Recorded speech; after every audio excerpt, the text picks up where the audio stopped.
നമ്മളിൽ പലർക്കും പലപ്പോഴും തോന്നുന്ന ഒരു ചിന്ത, നമ്മളെയൊന്നും ആരും സ്നേഹിക്കാനില്ല,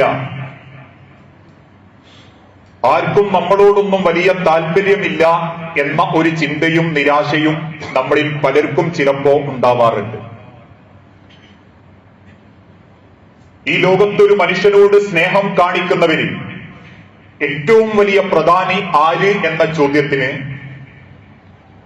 ഒരു സംശയവും കൂടാതെ അള്ളാഹുവിന്റെ പ്രവാചകൻ സല്ലല്ലാഹു അലൈഹി വസല്ലമ ഓർമ്മപ്പെടുത്തി, അവന്റെ റബ്ബാണ് എന്ന ഉത്തരമായിരുന്നു.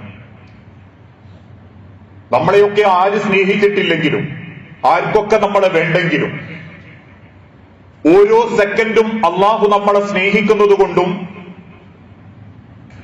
അവന്റെ കാരുണ്യത്തിൽ നമ്മൾ ഉൾക്കൊണ്ടതുകൊണ്ടുമാണ് ഇന്ന് നേരം പുലരാനും ആരോഗ്യത്തോടെ ശ്വസിക്കാനും കണ്ണുകൊണ്ട് കാണാനും നമ്മുടെ ജീവിതത്തിന്റെ തിരക്കുകളിലേക്ക് ഇറങ്ങാനും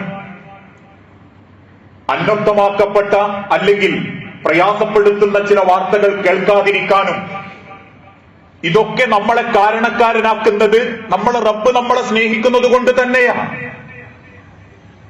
ഒരു നിമിഷമെങ്ങാനും അള്ളാഹു നമ്മളെ വെറുക്കുകയും അള്ളാഹുവിന്റെ ശത്രുപക്ഷത്ത് നമ്മളെ അവൻ കണ്ടു തുടങ്ങുകയും ചെയ്തിരുന്നാൽ ഈ കാണുന്ന സമാധാനത്തോടെ സന്തോഷത്തോടെ ജീവിക്കാൻ നമ്മളിൽ ഒരാളെ കൊണ്ടും സാധിക്കുകയില്ല. അതുകൊണ്ടാണ് അള്ളാഹുവിന്റെ പ്രവാചകൻ സല്ലല്ലാഹു അലൈഹി വസല്ലമ ഓർമ്മപ്പെടുത്തിയതും, നിങ്ങളെ ഏറ്റവും കൂടുതൽ സ്നേഹിക്കുന്നത് നിങ്ങളെ സൃഷ്ടിച്ച റബ്ബ. ആ റബ്ബ് നിങ്ങൾക്ക് പല അവസരങ്ങളും നൽകുന്നുണ്ട്. കാരണം പ്രത്യേകമായ റബ്ബിന്റെ ഉത്തരം കിട്ടാൻ മനുഷ്യന്റെ ജീവിതത്തിൽ ചില പ്രത്യേക സമയങ്ങളും കാലങ്ങളും അല്ലാഹ് നിശ്ചയിച്ചതാ. ഏതെങ്കിലും ഒരു മാളിൽ ഒരു പ്രത്യേക സമയത്ത് ബ്രാൻഡഡ് ഉൽപ്പന്നങ്ങൾക്ക് ഇത്ര ശതമാനം ഇളവുണ്ടെന്നറിഞ്ഞാൽ ക്യൂ നിന്ന് വാങ്ങും നമ്മൾ ഓരോരുത്തരും. അത്രയേറെ നമ്മൾ ആ ഇളവുകൾ ആസ്വദിക്കാറുണ്ട്.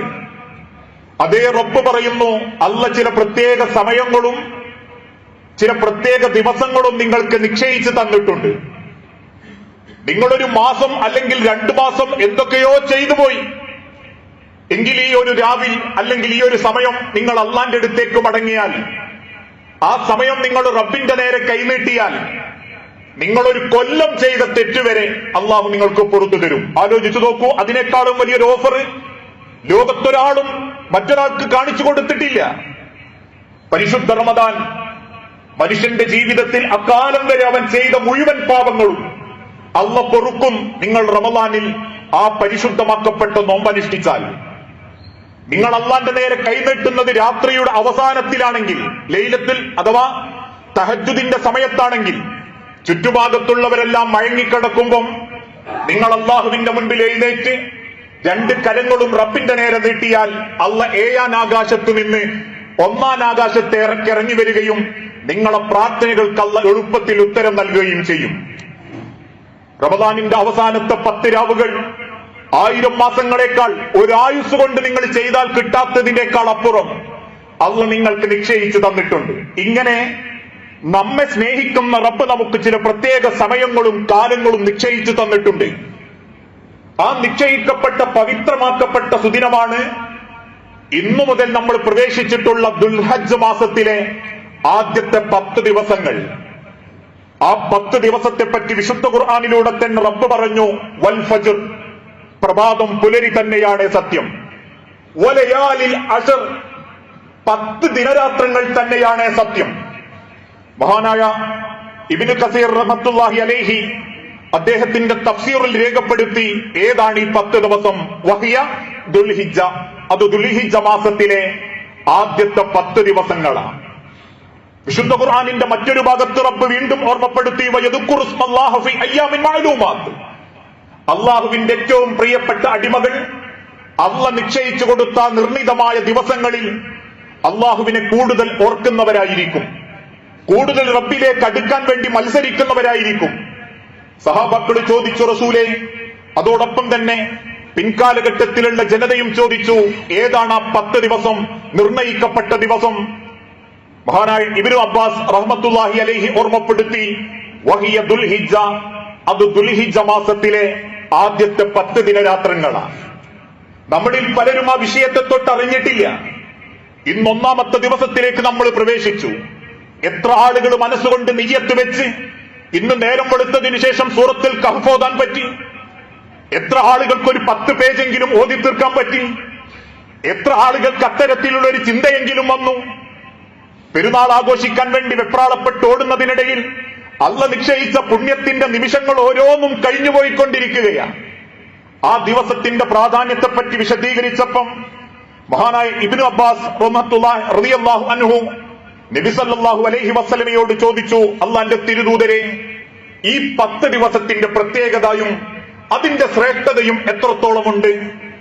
നബി സല്ലല്ലാഹു അലൈഹി വസല്ലമ തിരിച്ചു പറഞ്ഞു, മൽ അമലു ഫി അയ്യാമിൽ അശ്രി, ഈ ദിവസങ്ങളിൽ ചെയ്യുന്ന പ്രവർത്തനങ്ങൾ അഫ്ളലു മിനൽ അമലി ഫി ഹാദിഹി, മറ്റൊരു ദിവസത്തിലും അവനെ കൊണ്ട് ചെയ്യാൻ സാധിക്കുകയില്ല. ഈ 10 ദിവസങ്ങളിൽ അവന് കിട്ടുന്ന പ്രതിഫലം മറ്റൊരു ദിവസത്തിലും അവന് കിട്ടുകയില്ല. അതിനേക്കാളും ശ്രേഷ്ഠമായൊരു ദിവസവും അവന്റെ ജീവിതത്തിൽ കടന്നുപോയിട്ടില്ല. ഈ 10 ദിവസങ്ങളെ കൊണ്ട്, ഇബാദത്തുകളെ കൊണ്ട് റബ്ബിനെ തൃപ്തിപ്പെടുത്തിയവൻ അതിനേക്കാളും വലിയൊരു സമ്പാദ്യം സമ്പാദിച്ചിട്ടില്ല. ഇത് കേട്ടപ്പം ഇബ്നു അബ്ബാസ് റളിയല്ലാഹു അൻഹു ചോദിച്ചു, ഖാലു റസൂലേ വലൽ ജിഹാദ്, ജിഹാദിനേക്കാളും വലുതാണോ ഈ 10 ദിവസം? അള്ളാന്റെ മാർഗത്തിൽ യുദ്ധം ചെയ്ത് ശത്രുവിന്റെ വെട്ടേറ്റ് രക്തം ചിന്തി യുദ്ധക്കളത്തിൽ മരിച്ചു വീഴുന്ന ശുഹദാക്കളെക്കാൾ. കാരണം ഷഹീദിന് പടച്ചുറപ്പ് കൊടുക്കുന്ന സ്ഥാനം എന്താ? സിറാത്ത് എന്ന പാലത്തിലൂടെ പ്രവാചകന്മാരുടെ പിന്നാലെ കയറാനുള്ള അവസരമുണ്ടാകും. ജന്നാത്തുൽ ഫിർദൗസിന്റെ ഉന്നത സ്ഥാനത്ത് ശുഹദാക്കൾ ഉണ്ടാകും. അള്ളാഹുവിന്റെ ശുഹദാക്കൾക്ക് പരലോകത്ത് റബ്ബിന്റെ പ്രത്യേക പരിഗണനയും പദവിയും റബ്ബ് കൊടുക്കും. ആ ശുഹദാക്കളെക്കാളും പുണ്യമുണ്ടോ നബിയെ ഈ 10 ദിവസം അമല് ചെയ്താൽ? നബി സല്ലല്ലാഹു അലൈഹി വസല്ലമ തിരിച്ചു പറഞ്ഞു, വലൽ ജിഹാദ്, ജിഹാദിനേക്കാൾ. അഥവാ ഇല്ലാ റജുലുൻ ഖറജ യുഖാതിറു ബിനഫ്സിഹി വമാലിഹി, ഒരാൾ തന്റെ ശരീരം ഉപയോഗിച്ചും തന്റെ സമ്പത്തുമായി യുദ്ധക്കളത്തിലേക്ക് പുറപ്പെട്ടു, ജിഹാദിന് വേണ്ടി പുറപ്പെട്ടു. അവന്റെ സമ്പത്തും അവന്റെ ശരീരവും അവൻ അതിൽ ഉടമപ്പെടുത്തി. ഫലം യർജിഉ ബിശൈഇൻ, തിരിച്ചു പോരുമ്പം അവന് ജീവനുമില്ല, അവന്റെ സമ്പത്ത് മുഴുവനും അള്ളാന്റെ മാർഗത്തിൽ ചെലവഴിക്കപ്പെട്ടു. അവനെപ്പോലെയാ ഈ 10 ദിവസം അള്ളാഹുവിന്റെ അരികിലേക്ക് ഇബാദത്തുകളെ കൊണ്ട് ധന്യമാക്കുന്നവൻ. ആ 10 ദിവസങ്ങളിൽ ഒന്ന് അവസാനിക്കാനിരിക്കുകയാ. ഈ 10 ദിവസങ്ങളിൽ 2 വെള്ളിയാഴ്ച നമ്മൾക്ക് കിട്ടുന്നുണ്ട്. ആ 10 ദിവസങ്ങൾ അടുക്കുമ്പോഴേക്കും നബി സല്ലല്ലാഹു അലൈഹി വസല്ലമയെ തൊട്ടും സഹാബത്തിനെ തൊട്ടും ചരിത്രം പറയുന്നുണ്ട്. വകാന സഈദ് ഇബ്നു ജുബൈർ, സഈദ് ഇബ്നു ജുബൈറിനെ പോലെയുള്ള പ്രവാചകന്റെ അനുയായികൾ ഇദാ ദഖല അയ്യാമുൽ അശ്രി, ഈ 10 ദിവസത്തിലേക്ക് മാസം കണ്ടു എന്ന് അവർ ഉറപ്പിച്ച് കയറിയാൽ, മാസം കണ്ടതുറപ്പിച്ച് ദുൽഹിജ്ജ മാസമാണെന്ന് ഉറപ്പിച്ചാൽ, ഇജ്തഹദ ഇജ്തിഹാദൻ ശദീദൻ, അവർ ജീവിതത്തിൽ അങ്ങേയറ്റം അതിനുവേണ്ടി മത്സരിക്കും. ഏതുവരെ? അവരെ കൊണ്ട് പറ്റില്ലാതെ തോന്നുമാർ ആ ദിവസം അവർ അധ്വാനിക്കും. അവർ ഇബാദത്ത് ചെയ്യും, ഖുർആനോതും, ജനങ്ങളെ സേവിക്കും, നല്ല നല്ല കാര്യങ്ങളുമായി പുറപ്പെടും, കുടുംബബന്ധം ചേർക്കും, അന്യായമാക്കപ്പെട്ടവനോട് ന്യായത്തിന് വേണ്ടി മത്സരിക്കും. ഓരോന്നും അവർ പൊരുത്തപ്പെടും. ഇങ്ങനെ ജീവിതത്തിന്റെ ഓരോ നിമിഷങ്ങളും അവർ ഈ 10 ദിവസത്തെ ജീവിപ്പിച്ചിരുന്നു എന്ന് ഇസ്ലാമിക ചരിത്രം നമ്മളെ പഠിപ്പിക്കുന്നുണ്ട്. എന്തുകൊണ്ടാണ് ഈ ദിവസങ്ങൾക്ക് ഇത്ര പ്രത്യേകത? പരിശുദ്ധ ഇസ്ലാമിന്റെ 5 കാര്യങ്ങളും ഈ ഒരു 10 ദിവസത്തിന്റെ ഉള്ളിൽ ഉൾക്കൊള്ളുന്നുണ്ട്. ഒന്ന് ഷഹാദത്ത് കലിമ, അതിന്റെ പ്രഖ്യാപനമാണ് ഇന്ന് ലോകത്തിന്റെ നാനാഭാഗത്ത് ആളുകൾ നടത്തിക്കൊണ്ടിരിക്കുന്നതും. ലബ്ബൈക് അല്ലാഹുമ്മ ലബ്ബൈക് ചൊല്ലി റബ്ബിന്റെ കഅബാലയത്തിന്റെ ചുറ്റും അവര് പ്രദക്ഷിണം വെക്കുമ്പോൾ അത് തൗഹീദിന്റെ വിളംബരമാണ്. അള്ളാഹുവേ നീ മാത്രമേ ഉള്ളൂ എന്ന, അവിടെ ജാറങ്ങളും മക്കബറുകളും ഏതെങ്കിലും ഷെയ്ക്കൻ വിശ്വാസങ്ങൾ ഇല്ല എന്ന. കേരളത്തിൽ നിന്ന് പോകുന്നവരും ലോകത്തിന്റെ നാനാഭാഗത്തുനിന്ന് വരുന്നവരും റബ്ബിനോട് പറയുന്നു, ലബ്ബൈക ലാ ശരീക ലക്, റബ്ബേ നിനക്ക് പങ്കുകാരില്ല. നാട്ടിൽ വരുമ്പോ ഞങ്ങൾ ജാറത്തിങ്ക പോകും എന്നുള്ളതൊക്കെ മറച്ചു പിടിച്ചാലും അള്ളാന്റെ കഅബാലയം നോക്കിയിട്ട് പറയും, ലബ്ബൈക ലാ ശരീക ലക്, നിനക്കൊരു പങ്കുകാരനില്ല റബ്ബേ, നീ ഏകന, നീ മാത്രമാ പ്രാർത്ഥനക്കർഹൻ എന്ന് പ്രഖ്യാപിക്കുന്ന അഥവാ തൗഹീദിന്റെ വിളംബരം ഷഹാദത്ത് കലിമ ഈ 10 ദിവസങ്ങളിൽ നടക്കുന്നുണ്ട്. നമസ്കാരം ഈ 10 ദിവസങ്ങളിലുണ്ട്. സക്കാത്ത് അഥവാ പരിശുദ്ധമാക്കപ്പെടുന്ന സമ്പത്തിന്റെ ശുദ്ധീകരണം, ഉദ്ഹിയ്യത്ത് അറുക്കുക എന്നുള്ളത് അവന്റെ സമ്പത്തിൽ നിന്നും അവൻ അള്ളാഹുവിനെ പ്രതീക്ഷിച്ച് റബ്ബിന്റെ മാർഗത്തിൽ കൊടുക്കുന്നുണ്ട്. അതുകൊണ്ട് റബ്ബ് പറഞ്ഞതും നിങ്ങളെ സമ്പത്തിന്റെ കൊടുക്കാനുള്ള മനസ്സാണ് ആ സമയത്ത് അള്ളാഹു വീക്ഷിക്കുന്നത് എന്ന്. അതോടൊപ്പം ദുൽഹിജ്ജ മാസത്തിലെ 9 അള്ളാഹുവിന്റെ മാർഗത്തിൽ നോമ്പനുഷ്ഠിക്കുന്നുണ്ട്. ദുൽഹിജ്ജ 8 മുതൽ ഇസ്ലാമിലെ പരിപാവനമായ ഹജ്ജ് കർമ്മം ആരംഭിക്കുന്നുണ്ട്. ഈ ഇസ്ലാമിന്റെ 5 കാര്യങ്ങളും ഒരുമിച്ച് കൂടുന്നത് കൊണ്ട് ഈ ദിവസങ്ങൾ ഓരോന്നും കഴിവിന്റെ പരമാവധി നിങ്ങൾക്ക് അള്ളാഹിനോട് അടുക്കാനുള്ള സമയമാണെന്ന് മഹാനായ റസൂലുള്ളാഹി സ്വല്ലല്ലാഹു അലൈഹി വസല്ലം ഓർമ്മപ്പെടുത്തുന്നു. അതുകൊണ്ട് തന്നെ നമ്മൾ ഓരോരുത്തരും ഈ വരാനിരിക്കുന്ന ഓരോ ദിവസങ്ങളിലും നമ്മുടെ ജീവിതത്തിൽ ഒരിക്കലും നഷ്ടപ്പെടുത്താൻ പാടില്ലാത്ത ദിവസങ്ങളാണ് എന്ന ചിന്തയോടെ അള്ളാഹുവിന്റെ അടുത്തേക്ക് അടുക്കാൻ സാധിക്കണം. വിശുദ്ധ ഖുർആൻ പാരായണം നടത്തിക്കൊണ്ട് നല്ല നല്ല ഇബാദത്തുകളിലേക്ക് ജമാഅത്തുകളിലേക്ക് പങ്കെടുത്തുകൊണ്ട് കഴിഞ്ഞ റമദാനിൽ ജമാഅത്തിൽ പങ്കെടുത്തവന് അതിനുശേഷം ഇന്ന് വരെ ഒരു ജമാഅത്തിന് കൃത്യമായിട്ട് പങ്കെടുക്കാൻ പറ്റിയിട്ടില്ലേ, അതൊരു തോൽവി തന്നെയാണ്. അള്ളാഹുവിന്റെ ഖുർആൻ ഒരാവർത്തി ഓതി തീർത്തവന് അള്ളാഹുവിന്റെ റമദാനിന് ശേഷം ഈ ദിവസങ്ങൾക്കിടയിൽ സൂറത്തുൽ ബഖറ പോലും ഓതി തീർക്കാൻ നേരം കിട്ടിയിട്ടില്ലെങ്കിൽ അതൊരു വലിയ പരാജയം തന്നെയാണ്. അള്ളാഹുവിന്റെ അടുത്തേക്ക് ഇന്നല്ലെങ്കിൽ നാളെ മടങ്ങാനിരിക്കുന്ന എനിക്കും നിങ്ങൾക്കും നമ്മളെ തുലാസുകളിൽ കനം തൂങ്ങാനുള്ള ഏറ്റവും വലിയ അള്ളാഹുവിന്റെ അനുഗ്രഹം ഈ 10 ദിവസങ്ങൾ. ആ 10 ദിവസങ്ങളെ അതിന്റെ ഭംഗിയിൽ നമുക്ക് ഉപയോഗപ്പെടുത്താൻ സാധിക്കണം. അതോടൊപ്പം തന്നെ തിരുദൂതൻ ഓർമ്മപ്പെടുത്തി, ഇബ്രാഹിം മില്ലത്തിന്റെ പരിശുദ്ധമാക്കപ്പെട്ട ഹജ്ജ് അള്ളാഹുവിന്റെ മണ്ണിൽ നടന്നുകൊണ്ടിരിക്കും. റബ്ബിന്റെ മുൻപിൽ നാനാഭാഗത്തു നിന്ന് പണക്കാരനും പാവപ്പെട്ടവനും റബ്ബിന്റെ മുൻപിൽ ലബ്ബൈക ചൊല്ലുമ്പം ആ ലബ്ബൈകക്ക് അള്ളാഹുവിന്റെ മുൻപിൽ നിങ്ങൾക്കും കൂടി പടച്ച റബ്ബിന്റെ ഉത്തരം കിട്ടാൻ ആത്മാർത്ഥമായി പ്രാർത്ഥിക്കണം. കാരണം അള്ളാഹു ഭൂമിയിൽ നിർമ്മിച്ച ആദ്യത്തെ ഭവനമാ അള്ളാഹുവിന്റെ അടിമകൾ ഭംഗിയാക്കിക്കൊണ്ടിരിക്കുന്നത്. ഇന്ന അവ്വല ബൈത്തിൻ ഉളിയ ലിന്നാസി ലല്ലദീ ബിബക്കത്തൻ മുബാറകൻ വഹുദൻ ലിൽ ആലമീൻ. ലോകർക്കുള്ള സമാധാനവും സന്തോഷവുമായി അള്ളാന്റെ മുൻപിൽ അള്ളാഹുവിനെ പ്രകീർത്തിച്ചുകൊണ്ട് ഒരേ വസ്ത്രത്തിൽ അവര് ലബ്ബൈക ചൊല്ലുമ്പം അള്ളാഹു ഓർമ്മപ്പെടുത്തുന്നു, ഫീഹി ആയാത്തുൻ ബയ്യിനാത്തുൻ, നിങ്ങൾക്കതിൽ ദൃഷ്ടാന്തമുണ്ട്. ആ ദൃഷ്ടാന്തം എന്തെന്ന് ചോദിച്ചാൽ ഏകനായ റബ്ബിലേക്ക് മടങ്ങുമ്പോൾ മാത്രമേ ലോകത്ത് സമാധാനമുണ്ടാകൂ, വ്യക്തികൾക്കിടയിൽ സന്തോഷമുണ്ടാകൂ, ഏകനായ സൃഷ്ടാവിലേക്ക് ജനങ്ങളെ സ്വീകരിക്കുന്ന ഒരു മനസ്സ്. പക്ഷേ അതോടൊപ്പം തന്നെ അള്ളാഹുവിന്റെ റസൂലുള്ള ഓർമ്മപ്പെടുത്തിയ ഒരു കാര്യമുണ്ട്. ആ ഹജ്ജിന് കഴിവുണ്ടായിട്ടും മനസ്സുകൊണ്ട് പോലും ആഗ്രഹിക്കാത്ത വ്യക്തികളുണ്ടെങ്കിൽ അവർ അള്ളാഹുവിന്റെ മുസല്ലയിൽ പടച്ച റബ്ബിന്റെ മുൻപിൽ കൈനീട്ടാൻ അർഹതയില്ലാത്തവരാ. പലർക്കും ഇന്ന് പണമുണ്ട്, ഹജ്ജ് ചെയ്യാൻ മനസ്സിൽ ചിന്ത വരുന്നില്ല. ഒരു ഉംറക്ക് പോലും ചിലർക്ക് താല്പര്യം തോന്നുന്നില്ല. പല ആളുകളും പോകുന്നതാവട്ടെ മറ്റു ചിലരും ചോദ്യം ചെയ്തതിന്റെ പേരിൽ. എളാപ്പയും മൂത്താപ്പയും പോയപ്പോ അനിയക്കക്ക് പോകാൻ ഒരു താല്പര്യം. കുടുംബത്തിലെ 4-5 പെണ്ണുങ്ങൾ ഉംറക്ക് പോണെന്ന് തീരുമാനിച്ചപ്പം നമുക്കും പോകാനുള്ള തീരുമാനം. നിയ്യത്ത് നന്നാവാതെ അള്ളാന്റെ കാബാലയത്തിങ്കൽ പോയി വന്നവരുണ്ട്.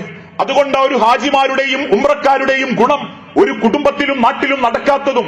പലപ്പോഴും നാട്ടില് പ്രശ്നങ്ങൾ ഉണ്ടാകുമ്പം, കുടുംബത്തിൽ പ്രയാസങ്ങൾ ഉണ്ടാകുമ്പം മറ്റു പലരും ചോദിക്കാറില്ലേ, ഒരു ഹജ്ജൊക്കെ ചെയ്തോനല്ലേ, ഉംറക്കൊക്കെ പോയി വന്നോളല്ലേ എന്ന് പറയുമ്പോ അതിന്റെ ഗുണം അവരെ ജീവിതത്തിൽ ഇല്ലാതിരിക്കാനുള്ള കാരണം നിയ്യത്ത് പോലും പലർക്കും മാറി.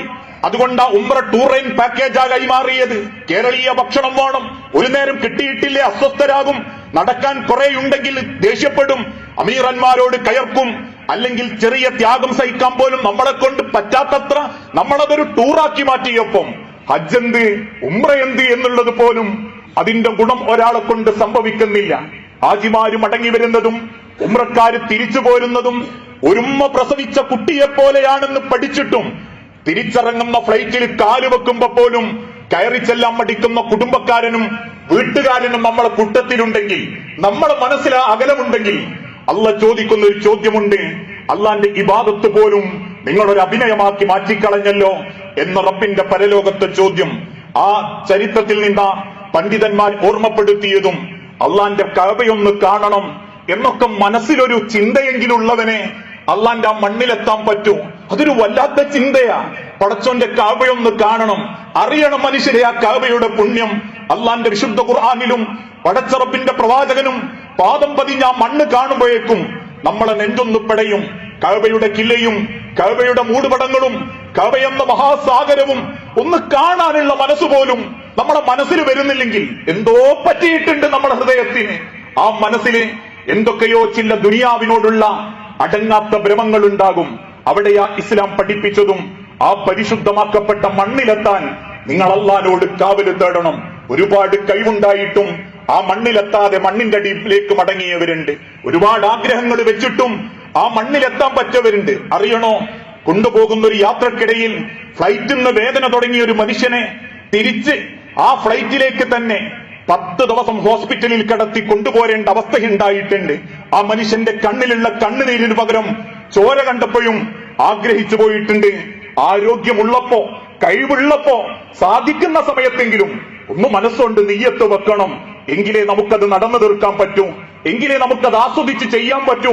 ആരാന്റെ വീൽ ചെയറിൽ എല്ലാം മറന്നിരുന്നു പോകുന്ന ഒരു യാത്രയേക്കാൾ സ്വന്തം കാലുപയോഗിച്ച് ആ കാബാലയത്തിന്റെ ചുറ്റുമൊന്ന് നടക്കാൻ, ആ സഫയും മർവയും ഒന്ന് നടന്നു തീർക്കാൻ, ആ മിനായുടെ പാതയോരത്തുകൂടി ഒന്ന് സഞ്ചരിക്കാൻ, മുസ്തലിഫയിൽ ഒന്ന് രാപ്പാർക്കാൻ, അറഫ മൈതാനിയുടെ പാറക്കെട്ടുകൾക്കിടയിൽ നിന്ന് റബ്ബിന്റെ മുൻപിൽ ഉത്തരം പറയാൻ കഴിവും ആരോഗ്യവുമുള്ള കാലത്ത് അതിന് നെയ്യത്ത് വെക്കാതെ, മനസ്സുകൊണ്ട് ചിന്തിക്കാതെ, വയസ്സാങ്കാലത്ത് ആരൊക്കെയോ തള്ളിക്കൊണ്ടുപോയി എന്തൊക്കെയോ കാട്ടിക്കൂട്ടി വരുന്ന ഒരു രീതിയിൽ നിന്ന് മാറി ചിന്തിക്കുകയും പ്രാർത്ഥിക്കുകയും ചെയ്യണം. അള്ളാന്റെ മണ്ണിലൊന്നെത്താൻ എന്തും നീക്കിവെച്ചാലും അള്ളാഹുവിന്റെ ഈ മാർഗത്തിന് വേണ്ടി നീക്കിവെക്കുന്നത് ഒരു കുറഞ്ഞുപോയി നഷ്ടമാണ് എന്ന് നിങ്ങൾ ചിന്തിക്കേണ്ട. എന്തൊക്കെ തിരക്കുണ്ടെങ്കിലും ആവശ്യങ്ങളുണ്ടെങ്കിലും ആ മണ്ണിലൊന്ന് കാല് ചവിട്ടാൻ പറ്റിയാൽ പകരം വെക്കാനില്ലാത്ത കൂലി അള്ളാഹു വാഗ്ദാനം ചെയ്തിട്ടുണ്ട്. ഹൃദയം കൊണ്ടും മനസ്സുകൊണ്ടും ആ നാഥനിലേക്ക് അടുക്കുന്ന ഒരു നല്ല മനസ്സെങ്കിലും അള്ളാഹു താര നമുക്ക് നൽകും. ആ തിരിച്ചറിവിലൂടെ ആ ദിവസത്തെയും അവര് സന്തോഷത്തോടെ സ്വീകരിക്കുമ്പം, അവിടെ ലബ്ബൈക ചൊല്ലുമ്പം, ഇവിടെ നമ്മളെ കൊണ്ട് സാധിക്കുന്ന നന്മകൾ ചെയ്ത് നല്ല ഇബാദത്തുകളും ഖുർആൻ പാരായണങ്ങളും സദഖകളും അതോടൊപ്പമുള്ള നന്മകളും അധികരിപ്പിച്ച് ഈ 10 ദിവസത്തെ നമുക്കും ഭംഗിയാക്കാൻ പറ്റണം. ആ രീതിയിൽ ഹൃദയത്തെ റബ്ബിലേക്ക് അടുപ്പിക്കുന്ന യഥാർത്ഥ വിശ്വാസികളുടെ കൂട്ടത്തിൽ അള്ളാഹു നമ്മളെല്ലാവരെയും ഉൾപ്പെടുത്തി അനുഗ്രഹിക്കുമാറാകട്ടെ.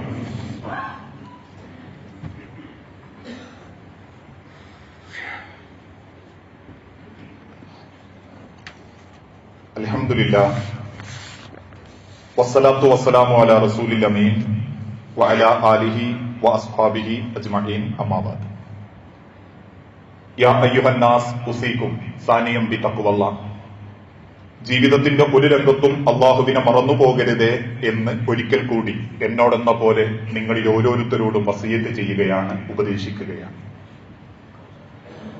ഈ 10 ദിവസങ്ങൾ എന്തൊക്കെ നല്ല കർമ്മങ്ങളെ കൊണ്ട് ധന്യമാക്കണം എന്നുള്ളതിനെ പറ്റി കൃത്യമായൊരു വിവരണം നബി സല്ലല്ലാഹു അലൈഹി വസല്ലമ നൽകിയിട്ടില്ല. പലപ്പോഴും ഈ ദിവസങ്ങളെ പല നിലക്കും ചില ആളുകൾ വ്യാഖ്യാനിക്കാറുണ്ട്. ഈ 9 ദിവസവും നോമ്പനുഷ്ഠിക്കാൻ കൽപ്പിക്കുന്ന സ്വഹീഹായ, അത് നിങ്ങൾക്ക് ചെയ്യണം എന്ന് പറഞ്ഞു പഠിപ്പിക്കുന്ന ഒരു ഹദീസ് പോലും രേഖപ്പെടുത്തപ്പെട്ടിട്ടില്ല. പിന്നെന്തുകൊണ്ടാണ് ഈ 9 ദിവസവും നോമ്പ് നോൽക്കണം, നോറ്റാ കുഴപ്പമില്ല, അതൊരു ബിദ്അത്താവൂല എന്ന് പറയാനുള്ളൊരു കാരണം, ഒരു വ്യക്തിക്ക് തോന്നുന്നു ഞാൻ നോമ്പനുഷ്ഠിച്ചാൽ എനിക്ക് കൂടുതൽ അള്ളാഹുവിന്റെ അടുത്തേക്ക് അടുക്കാൻ പറ്റും, അല്ലാത്ത കുറെ തോന്നിവാസത്തിൽ നിന്ന് മാറി നിൽക്കാൻ നോമ്പുകൊണ്ട് എനിക്ക് പറ്റും എന്ന് ചിന്തിക്കുന്ന ഒരു വിശ്വാസി നോമ്പ് നോൽക്കണം എന്ന് തീരുമാനിച്ചാവൻ നോറ്റോട്ടെ. അല്ലാതെ ഈ 9 ദിവസവും നോമ്പോൽക്കലും മുഅക്കദായ നിർബന്ധമാക്കപ്പെട്ട സുന്നത്താണെന്ന് പഠിപ്പിക്കപ്പെടുന്ന ഒരു ഹദീസോ പ്രവാചകൻ സല്ലല്ലാഹു അലൈഹി വസല്ലമ നോറ്റതായിട്ട് പഠിപ്പിക്കപ്പെടുന്ന ഒരു ചരിത്രമോ ഇസ്ലാമിക ലോകത്തില്ല. ഓരോരുത്തരും അവരവരുടെ മനസ്സിന്റെ ചിന്താഗതിക്കനുസരിച്ച് സോഷ്യൽ മീഡിയ മുഫ്തിമാരും ഓൺലൈൻ മുഫ്തിമാരും ഒക്കെ വിശദീകരിച്ചു തുടങ്ങിയപ്പം നല്ല ഇബാദത്തുമായിട്ട് ജീവിക്കാൻ പറ്റുന്ന ആളുകളെ പോലും ആശങ്കയിലാക്കാൻ പറ്റിയെന്ന ഇത്തരത്തിലുള്ള കാരണങ്ങളെ കൊണ്ട് സാധിക്കാറുള്ളൂ. എനിക്ക് തോന്നുന്നു 1-2 ദിവസം നോൽക്കണം, അല്ലെങ്കിൽ ഞാൻ സ്ഥിരമായിട്ട് അയ്യാമുൽ ബീദ് നോൽക്കുന്ന വ്യക്തിയാ, അല്ലെങ്കിൽ ഞാൻ ഇടക്കിടക്ക് തിങ്കളും വ്യാഴവും സുന്നത്ത് നോമ്പെടുക്കുന്ന വ്യക്തിയാ, അവരെടുക്കട്ടെ. അതല്ലാതെ അതെടുത്താലേ നിർബന്ധമാക്കപ്പെടൂ എന്ന ഒരു കൽപ്പന ഇസ്ലാമിക ലോകത്തില്ല, അള്ളാഹുവിന്റെ പ്രവാചകൻ സല്ലല്ലാഹു അലൈഹി വസല്ലമ പഠിപ്പിച്ചിട്ടുമില്ല. സാധിക്കുന്ന ആളുകൾക്ക് എടുക്കാം. ഇനി അതിനേക്കാളും വലുതൊരാൾക്ക് തോന്നുന്നു നോമ്പിനേക്കാൾ എനിക്കിടക്ക് കുറച്ച് ഖുർആൻ ഓതണം, തിരക്കുള്ള അല്ലെങ്കിൽ ധൃതിയുള്ള ആളാണ് ഞാൻ, അതുകൊണ്ട് ഇടയ്ക്ക് കുറച്ച് ഖുർആനൊക്കെ കൈമപ്പിടിച്ചോദണം, അല്ലെങ്കിൽ ഇബാദത്തുകൾ ചെയ്യണം, ജമാഅത്തിനൊക്കെ വരണം എന്നാണ് ഒരു വ്യക്തിക്ക് തോന്നുന്നതെങ്കിൽ അയാൾ അത് ചെയ്യട്ടെ. പക്ഷെ ഇത്തരത്തിലുള്ള ഒരു നിർബന്ധ ബുദ്ധി 9 ദിവസവും നോമ്പ് നോൽക്കണം എന്ന് പറയുന്ന ഒരു നിർബന്ധ ബുദ്ധിയില്ല. മറിച്ച് അള്ളാഹുവിന്റെ പ്രവാചകൻ സല്ലല്ലാഹു അലൈഹി വസല്ലമയെ പറ്റി ഭാര്യമാർ റിപ്പോർട്ട് ചെയ്തു, കാന റസൂലുള്ളാഹി സല്ലല്ലാഹു അലൈഹി വസല്ലമ യസൂമു ദുൽഹിജ്ജ. അള്ളാഹുവിന്റെ പ്രവാചകൻ സല്ലല്ലാഹു അലൈഹി വസല്ലമ ദുൽഹിജ്ജ 9 നോമ്പ് അനുഷ്ഠിക്കാറുണ്ടായിരുന്നു. ദുൽഹിജ്ജ 9 നോമ്പ് അനുഷ്ഠിക്കുക എന്നതിന്റെ അർത്ഥം റസൂലുള്ളാഹി സല്ലല്ലാഹു അലൈഹി വസല്ലമ തന്നെ പഠിപ്പിച്ചു, സൂമു ലിറുബിയത്തിഹി, കാഴ്ച കണ്ട് നിങ്ങൾ നോമ്പ് നോൽക്കണം. വഫ്തിറു, കാഴ്ച കണ്ടാൽ നിങ്ങൾ നിർത്തിക്കോ. അതുകൊണ്ട് ഇദാ റഅയ്തൽ ഹിലാല, നിങ്ങൾ മാസം കാണാൻ വേണ്ടി നോക്കിക്കോ. മാസം കാണുന്നുണ്ടോ നിങ്ങൾ അതിനനുസരിച്ചിട്ട് തീരുമാനങ്ങൾ എടുത്തോ. ആ മാസം കണ്ട അടിസ്ഥാനത്തിൽ നിങ്ങളുടെ നാട്ടിൽ ദുൽഹിജ്ജ 9 എന്നാണോ അന്ന് നിങ്ങൾ നോമ്പ് അനുഷ്ഠിച്ചോ. ആ സമയത്ത് ചില ആളുകൾ പറഞ്ഞു, അറഫ അതിന്റെ തലേന്ന് കഴിഞ്ഞു പോകും, അറഫക്കാരോടുള്ള ഐക്യദാർഢ്യമല്ലേ നോമ്പ് എന്നേത് ഹദീസിൽ, ഏത് ചരിത്രത്തിലുണ്ട്? അറഫക്കാരോടുള്ള ഐക്യദാർഢ്യമാണ് അറഫ നോമ്പ് എന്ന് പ്രകടമാകുന്ന ഒരു വ്യക്തമായ ഹദീസ് ഉണ്ടെങ്കിൽ വാക്കുമാറ്റാം, തിരുത്താം, അതിനനുസരിച്ചിട്ട് നമുക്ക് മുൻപോട്ട് പോകാം. ആരെയും കക്ഷിയാക്കാനോ അല്ലെങ്കിൽ കുറ്റപ്പെടുത്താനോ ആക്ഷേപിക്കാനോ വേണ്ടിയിട്ടല്ല. മുസ്ലിം സമൂഹത്തിന്റെ ഇടയിൽ ഭിന്നതകൾ കൂടിക്കൊണ്ടിരിക്കുകയാണ്. പരിശുദ്ധ റമദാൻ ആഗതമായപ്പോൾ മാസം കാണാത്തതിന്റെ പേരിൽ മറ്റന്നാൾ നോമ്പ് കേരളത്തിൽ എന്ന് പ്രഖ്യാപിച്ചവർ, അന്നും പിറ്റേന്ന് നോമ്പ് തുടങ്ങുന്നു എന്ന് സൗദി അറേബ്യയിൽ മാസം കണ്ട് തീരുമാനിച്ചപ്പോഴും കേരളത്തിൽ മാസം കാണാത്തത് കൊണ്ട് മറ്റന്നാൾ നോമ്പാരംഭം എന്ന് പറഞ്ഞവർ, അവസാനം സൗദി അറേബ്യയിൽ മാസം കണ്ട സമയത്ത് സൗദി അറേബ്യയിൽ മാസം കണ്ടതിനാൽ നാളെ പെരുന്നാള്, അത് ആഘോഷിക്കാതെ മറ്റന്നാൾ പെരുന്നാള് എന്നിത്യാദി രീതിയിലേക്കുള്ള ഒരു ആശങ്കയിലേക്ക് മുസ്ലിം സമൂഹത്തെ കൊണ്ടുപോകേണ്ടതുണ്ടോ? ഇനി അതല്ല, അത്തരത്തിലുള്ള ഒരു രീതിയിൽ ഇസ്ലാമിക അവലംബമുണ്ടോ? സമൂഹത്തോട് ഒരുമിച്ചായതുകൊണ്ട് അതിന് പ്രവാചകന്റെ ഒരു തെളിവ് എന്ന നിലക്ക്. ഇനിയും പോട്ടെ, അള്ളാഹുവിന്റെ പ്രവാചകൻ സല്ലല്ലാഹു അലൈഹി വസല്ലമ നോമ്പ് നോറ്റതിന് ശേഷം ഒരു ദിവസം ഗ്യാപ്പിട്ടിട്ടാണോ 10ാമത്തെ ദിവസത്തിലേക്ക് പ്രവേശിച്ചത്? മുസ്ലിം സമൂഹത്തിന്റെ ഇടയിലുള്ള ഭിന്നിപ്പ് മുതലെടുക്കാൻ വേണ്ടി ചിലർ ശ്രമിക്കുമ്പോൾ യഥാർത്ഥമായ നിലക്ക് നമ്മളെ നാട്ടിലുള്ള മാസം കാണുന്നതിനനുസരിച്ച് നമുക്ക് മുൻപോട്ട് പോയാൽ മുസ്ലിം സമൂഹത്തിനിടയിൽ ഭിന്നിപ്പുകളില്ല. അവിടെ ഐക്യദാർഢ്യം എന്നുള്ളത് ഒരു മനുഷ്യന്റെ പ്രഖ്യാപിച്ചു അല്ലെങ്കിൽ പ്രയോഗിച്ചു എന്നല്ലാതെ ഹദീസ് ഗ്രന്ഥങ്ങളിലില്ല. അറഫക്കാരോടുള്ള ഐക്യദാർഢ്യമാണെന്ന്. അങ്ങനെ ഐക്യദാർഢ്യമായിരുന്നെങ്കിൽ അമേരിക്കക്കാര് രാത്രി നേരിട്ട് നോമ്പ് നിൽക്കണം. എന്നാൽ അത്തരത്തിലുള്ള ആശങ്കകളും പ്രയാസങ്ങളും മുസ്ലിം സമൂഹത്തെ ബുദ്ധിമുട്ടിക്കാതിരിക്കാൻ നമ്മളെ നാട്ടിലെ കാഴ്ചക്കനുസരിച്ച് നമ്മൾ അതിനെ പിന്തുടരുന്നു. ആ കാഴ്ചയിലൂടെ മുന്നോട്ട് പോകുന്നു. ഇനി അഥവാ അത്തരത്തിലുള്ള രീതിയിൽ 8 അവിടെ നോറ്റു, 9 വെറുതെ നടന്നു, 10 നാട്യാരപ്പരം പെരുന്നാള് എന്നതിൽ അങ്ങനെ ആഘോഷിക്കാൻ, സമൂഹത്തോടൊപ്പം ആഘോഷിക്കാൻ പ്രവാചകൻ പഠിപ്പിച്ചു തന്ന ഏതെങ്കിലും ചില ഹദീസുകളുണ്ടോ? ഇതൊന്നുമില്ലാത്ത സ്ഥിതിക്ക് ഏറ്റവും നല്ല മുസ്ലിം സമൂഹത്തിന്റെ ഐക്യത്തിന്റെ ഏറ്റവും നല്ല പാത നമ്മളെ മാസം സൂമൂ ലിറുബിയത്തിഹി, കണ്ടനുസരിച്ച് ഇനി കാണുന്നവർ അവർ കള്ളന്മാര്, ഇവര് കള്ളന്മാര്. അള്ളാഹുവിന്റെ പ്രവാചകൻ സല്ലല്ലാഹു അലൈഹി വസല്ലം പറഞ്ഞു, മാസം കണ്ടു എന്നൊരു കാഫിരിയാണ് പറഞ്ഞതെങ്കിലും നിങ്ങളത് പിന്തുടർന്നേക്കണം. അവൻ കള്ളനാണെങ്കിൽ അവൻ അള്ളാഹിനോട് സമാധാനം പറയട്ടെ. രാഷ്ട്രീയത്തിന്റെയും കക്ഷിത്വത്തിന്റെയും പേര് പറഞ്ഞ് മുസ്ലിം സമൂഹത്തിനിടയിൽ ആഴ്ചയിൽ അല്ലെങ്കിൽ 2 ദിവസം പെരുന്നാൾ ആഘോഷിപ്പിക്കാൻ, തെക്കൻ കേരളത്തിൽ 1 ദിവസം പെരുന്നാൾ കഴിഞ്ഞ് വടക്കൻ കേരളത്തിൽ 2ാമത്തെ ദിവസം പെരുന്നാൾ എന്നിത്യാദി രീതിയിലേക്ക് എന്തിനാ മുസ്ലിം സമൂഹത്തെ നാട്ടുകാർക്കിടയിൽ കൊത്തിവലിക്കാൻ ഇട്ടുകൊടുക്കുന്നത്? അവിടെ ഇസ്ലാമിന്റെ ഏറ്റവും നല്ല രീതി സൂമു ലിറുയത്തിഹി, നിങ്ങൾ കണ്ടോ, നിങ്ങൾ ഉറപ്പിച്ചോ, നിങ്ങളത് നോറ്റോ. അങ്ങനെയാണെങ്കിൽ ദുൽഹിജ്ജ 9 ശനി പകല, ഞായറാഴ്ച പെരുന്നാളുമാ.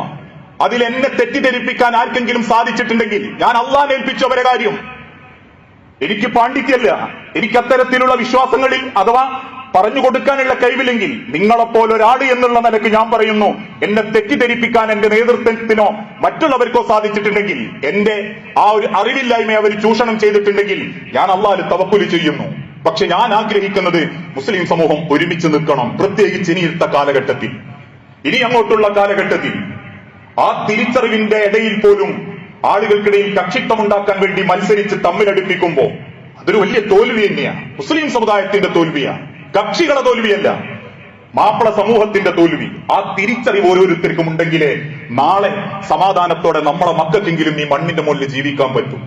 അങ്ങനെ മാത്രമേ എന്റെ വാക്കുകളെ കാണാവൂ. ആക്ഷേപിക്കാനോ കുറ്റപ്പെടുത്താനോ അല്ല, മറിച്ച് അള്ളാഹുവിന്റെ പ്രവാചകൻ സല്ലല്ലാഹു അലൈഹി വസല്ലമയെ പറ്റി ഓർമ്മപ്പെടുത്തി അങ്ങനെയായിരുന്നു റസൂലുള്ള നോമ്പ് അനുഷ്ഠിച്ചത്.